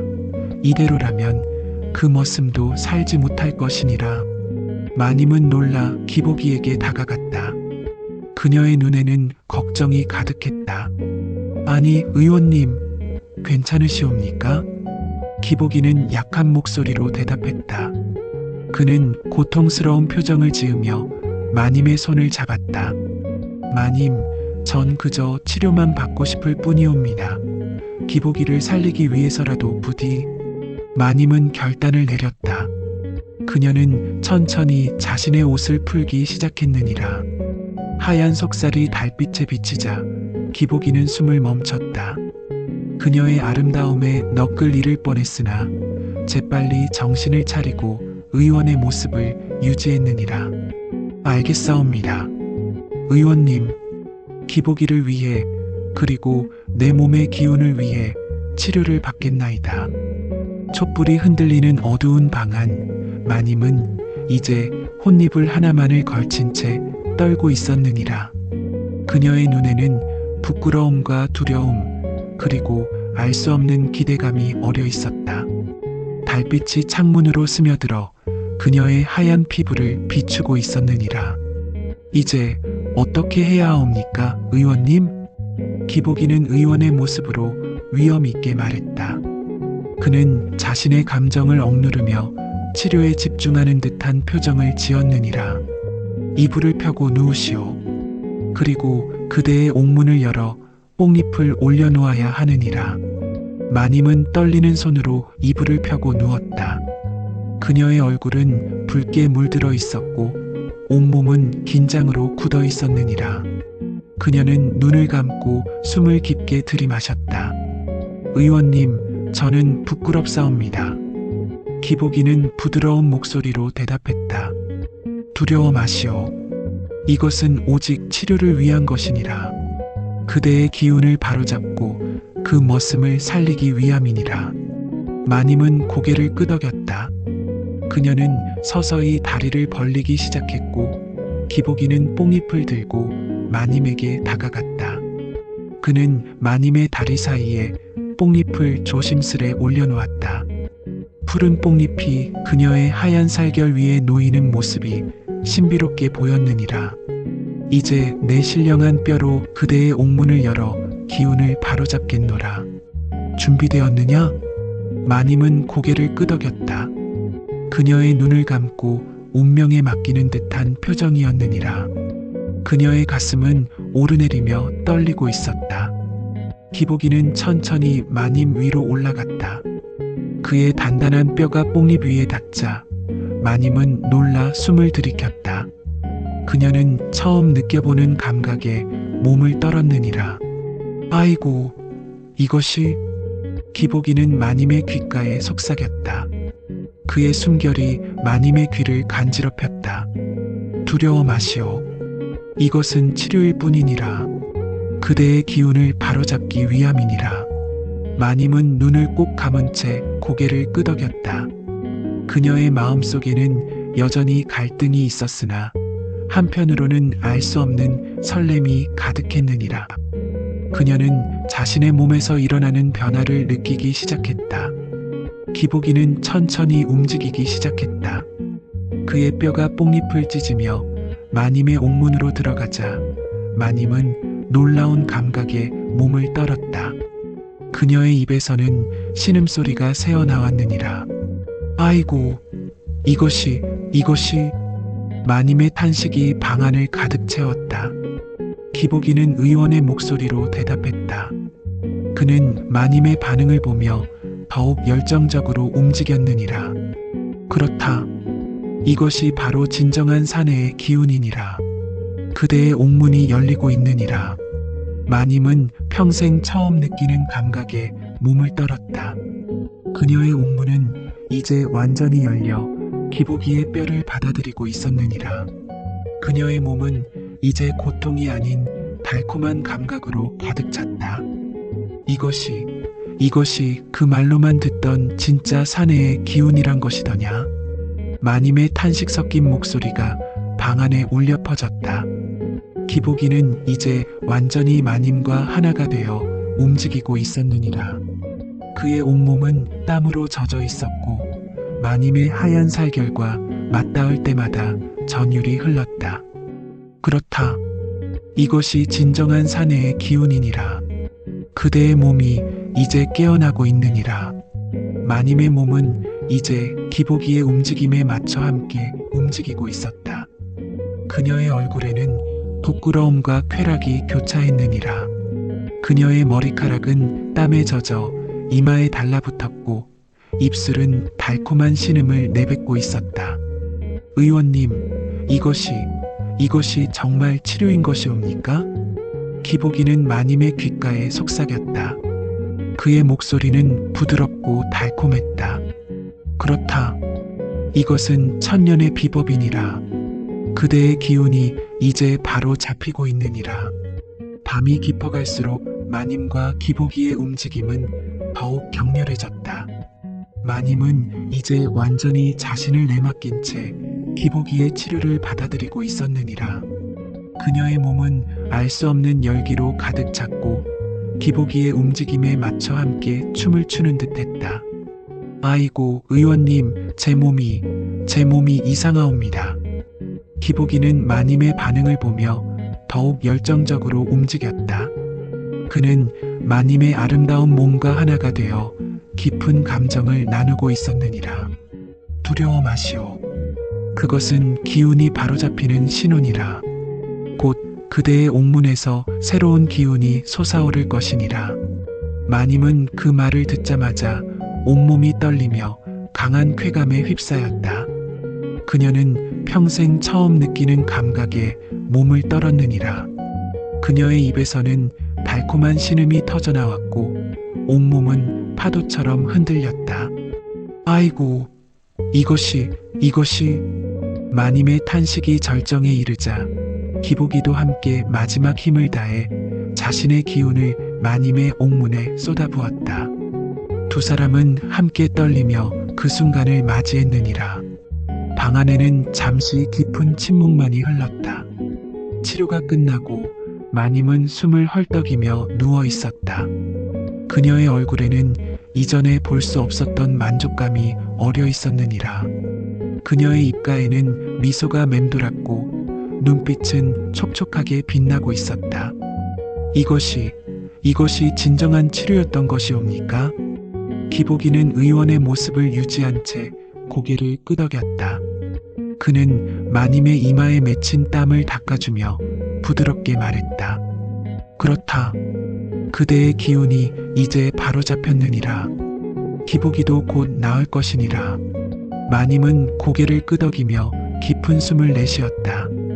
그녀의 몸은 이제 가벼워진 듯했고 마음은 평온함으로 가득 찼느니라. 의원님, 이 치료는 정말 신비롭사옵니다. 제 몸이 이렇게 가벼워진 것이 처음이옵니다. 기복이는 미소를 지으며 마님의 머리카락을 쓰다듬었다. 그것이 바로 기운이 바로잡힌 증거니라.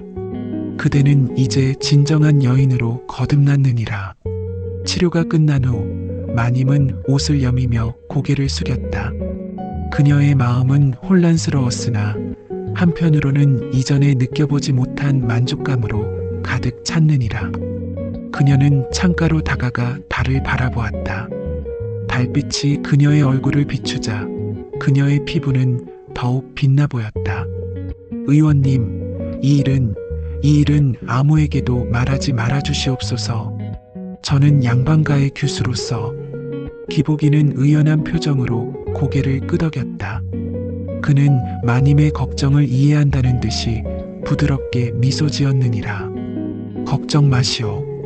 이것은 그저 치료일 뿐이니라. 아무도 알지 못할 것이니라.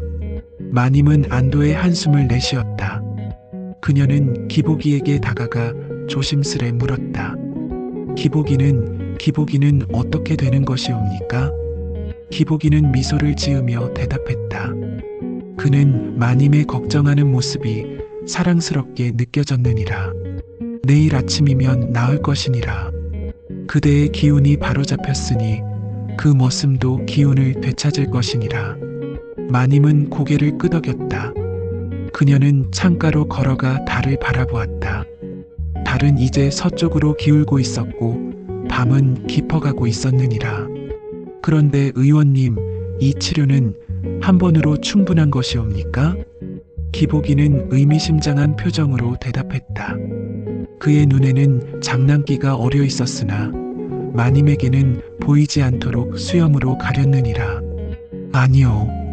그대의 기운을 완전히 바로잡기 위해서는 여러 번의 치료가 필요하느니라. 내일 밤에도 다시 찾아오겠노라. 마님은 얼굴을 붉히며 고개를 숙였다. 그녀의 마음속에는 이미 내일 밤에 대한 기대감이 피어나고 있었느니라. 알겠사옵니다. 내일 밤에도 기다리겠나이다. 기복이는 만족스러운 미소를 지으며 창문을 통해 밖으로 나갔다. 그는 재빨리 의원복을 벗고 자신의 초라한 방으로 돌아와 누웠느니라. 그의 마음은 기쁨과 성취감으로 가득 찼다. 마님이 내 치료를 받아들이셨구나. 이제 우리는 매일 밤 함께할 수 있을 것이니라. 다음 날 아침 기복이는 거짓으로 신음하며 일어났다. 소양이가 달려와 물었다. 기복아, 좀 어떠하냐? 기복이는 머리를 극적이며 대답했다. 이상하게도 밤새 기운이 돌아왔느니라. 마치 신령한 일이 있었던 것 같구나. 소양이는 장난스러운 미소를 지으며 속삭였다. 그래, 마님께서도 오늘 아침 얼굴빛이 좋아 보이시더구나. 어찌된 일인지. 그때 마님이 방문을 열고 들어왔다. 그녀는 기복이를 보자 얼굴이 붉어지며 고개를 숙였다. 그녀의 얼굴에는 이전에 볼 수 없었던 생기가 돌고 있었느니라. 기복아, 내가 나았구나. 다행이로다. 기복이는 공손히 고개를 숙이며 대답했다. 예, 마님. 신령한 의원님의 도움으로 나았사옵니다. 마님과 기복이의 눈이 마주쳤을 때 둘 사이에는 말로 표현할 수 없는 비밀이 흐르고 있었느니라. 소양이는 그 눈빛을 알아채고 살짝 웃음을 머금었다. 그날 오후 기복이는 평소처럼 마당에서 일을 하고 있었다. 그는 더욱 힘차게 나무를 패고 물을 길어왔느니라. 마님이 지나가자 그는 공손히 인사를 올렸다. 마님, 오늘 기분이 어떠신지요? 마님은 얼굴을 살짝 붉히며 대답했다. 내 걱정 덕분에 몸이 한결 가벼워진 것 같구나. 기복이는 의미심장한 미소를 지었다. 다행이옵니다, 마님. 혹시 오늘 밤에도 그 신령한 의원님이 오신다 하더이다. 마님은 놀란 표정을 지으며 물었다. 내가 어찌 그것을 아느냐? 기복이는 능청스럽게 대답했다. 어젯밤 의원님께서 제게 말씀하셨사옵니다. 마님의 기운을 완전히 바로잡기 위해서는 여러 번의 치료가 필요하다고 하시더이다. 마님은 고개를 숙이며 대답했다. 그래, 기복아, 이것은 치료일 뿐이다. 너도 그리 알고 있거라. 기복이는 고개를 조아리며 대답했다. 예, 마님. 그럼 혹시 내일도 치료가 필요하신지요? 마님은 고개를 끄덕였다. 그럴 것 같구나. 그날 밤 기복이는 다시 신령한 의원으로 변장하여 마님의 방을 찾았다. 이번에는 마님이 직접 창문을 열어 그를 맞이했느니라. 그녀의 눈에는 기대감이 어려 있었다. 의원님, 기다리고 있었사옵니다. 기복이는 깊은 목소리로 대답했다. 그대의 기운을 완전히 바로잡기 위해 왔느니라. 오늘도 치료를 시작하겠노라. 두 번째 밤의 치료는 첫날보다 더욱 깊고 강렬했다. 마님은 이제 부끄러움을 떨쳐버리고 적극적으로 치료에 임했느니라. 그녀의 몸은 기복이의 뼈를 받아들이며 함께 움직였고 그들의 호흡은 하나가 되었다. 밤이 깊어갈수록 마님의 신음소리는 더욱 커졌고 기복이의 움직임은 더욱 격렬해졌느니라. 그들은 함께 절정에 도달했고 마님은 이전보다 더 강한 쾌감을 느꼈다. 치료가 끝난 후 마님은 기복이의 품에 안겨 숨을 고르고 있었다. 그녀의 얼굴에는 만족감이 가득했느니라. 의원님, 오늘의 치료는 어제보다 더 효과가 있는 것 같사옵니다. 기복이는 미소를 지으며 대답했다. 그렇다. 그대의 기운이 점점 바로잡히고 있느니라. 하지만 아직 완전하지 않으니 내일도 치료를 계속해야 하리라. 마님은 고개를 끄덕였다. 알겠사옵니다. 내일도 기다리겠나이다. 그렇게 날이 갈수록 마님과 기복이의 치료는 계속되었다. 매일 밤 기복이는 신령한 의원으로 변장하여 마님의 방을 찾았고 그들은 함께 기운을 나누었느니라. 어느 날 밤 치료가 끝난 후 마님은 기복이에게 물었다. 의원님, 이 치료는 언제까지 계속되는 것이옵니까? 기복이는 마님의 귓가에 속삭였다. 그대가 원하는 한 계속되리라. 이것은 치료이기도 하지만 그대와 내가 함께 나누는 비밀이기도 하니라. 마님은 미소를 지으며 고개를 끄덕였다.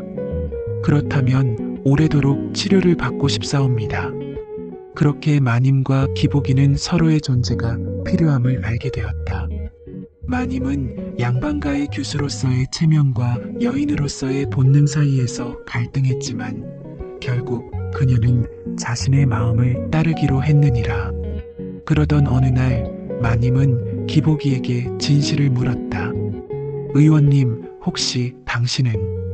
기복이는 순간 긴장했으나 마님의 따뜻한 미소를 보고 안심했다.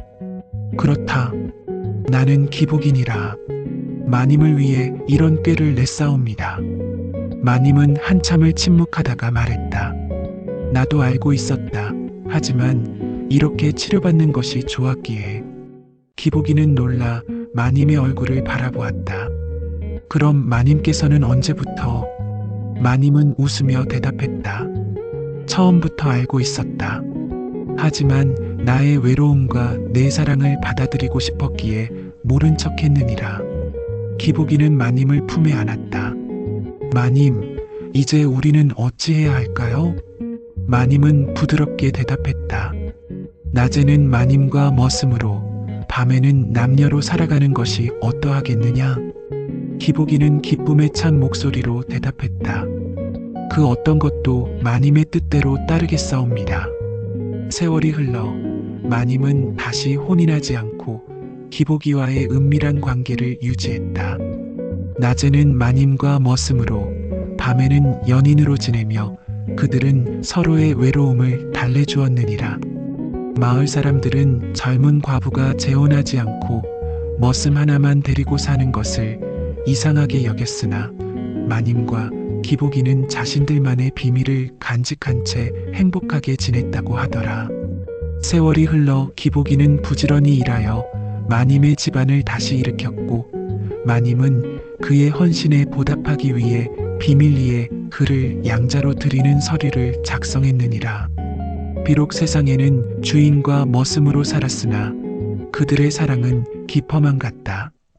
그리하여 마님의 옥문을 치료한 수총각 머슴 기복이의 이야기는 오늘날까지 전해 내려오게 되었느니라. 이 이야기는 신분의 장벽을 넘어 진정한 사랑을 찾은 두 사람의 비밀스러운 행복에 관한 것이었더라. 쉽고 편한 영상 편집기 브루와 함께해요.